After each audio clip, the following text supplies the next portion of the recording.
Hello, I'm Alyssa Koehler, the Extension Plant Pathologist with the University of Delaware. We're out here today in a Stevia field. This is sort of a side project in my lab, just seeing if Stevia can grow here in Delaware. Stevia is a relatively new crop to the U.S. Its first commercial production began in North Carolina around 2011, 2012. It's still a very small acreage crop in the U.S., with much of it grown in other countries of the world, but we're exploring the possibility to grow it here in the eastern U.S. Stevia is known for its leaves that are very sweet. If you take a bite of one of these leaves, you'll get a really sweet experience, about 300 times sweeter than sucrose. And that flavor does kind of linger and stay in there for a while. So unlike sugar, which is a kind of a sweet and then it ends, Stevia does linger a little bit. But the potency of this sweetness is why we're so interested in it. It can be processed and used as a non-calorie sweetener. So a lot of diabetics or those that are trying to have less sugar in their diet are using Stevia. And over the past 5 to 10 years, there's been a huge increase in the products that exist with Stevia, which has created the demand and the interest to create a U.S. Stevia crop. As a pathologist, what I'm worried about are the diseases that might be impacting Stevia. And one of the big ones that we worry about is called Septoria leaf spot. And this one doesn't kill the plant, but what happens is we get these spots all over the leaves, and as they progress over the season, we can sometimes get complete defoliation of the plant. This is hard when you're going to harvest because the leaves are where that sweetness is contained. The stems don't have any of that sweetness, so if all our leaves fall off, we don't have any marketable crop left. So what I've been doing is trying to test some fungicides and get those labeled for use on Stevia. Being a new crop, it has to go through many years of data accumulation to try to get products labeled. So we've been doing the same thing for herbicides. Luckily, we've had very few insect pests.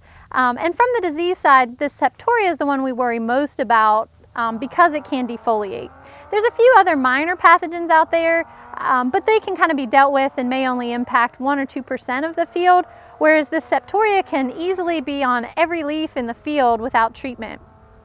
This particular field that we're in is a second-year planting, so we planted these in the spring of 2019. These overwintered, so when at first frost, the top parts of these plants will die back and the root crown can remain alive over winter. We still don't really know what its magic threshold of how much cold weather it can handle, but we had a pretty mild winter last year and all these grew back very well, so we haven't done any replanting this year. This was all just second-year growth. And what we're experimenting with this year is yield potential in 1 versus 2 harvests.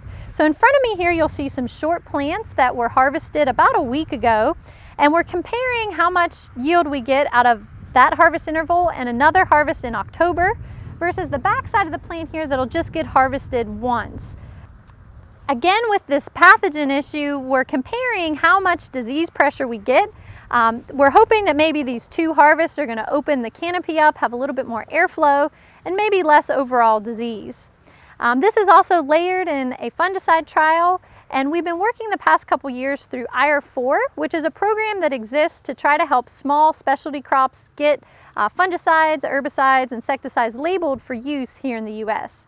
Having things labeled is one step closer to helping this be commercially viable here in the U.S. Right now, all of the Stevia is being grown organically because there is nothing on label to use for it. But if we want to try to expand acreage, getting some of those conventional tools, especially on the herbicide front, are very important. A lot of literature cites Stevia as being a poor competitor with weeds, and as somebody who's had to hand pull a lot of weeds in Stevia fields over the years, it is nice to have some of our modern tools to help us grow it.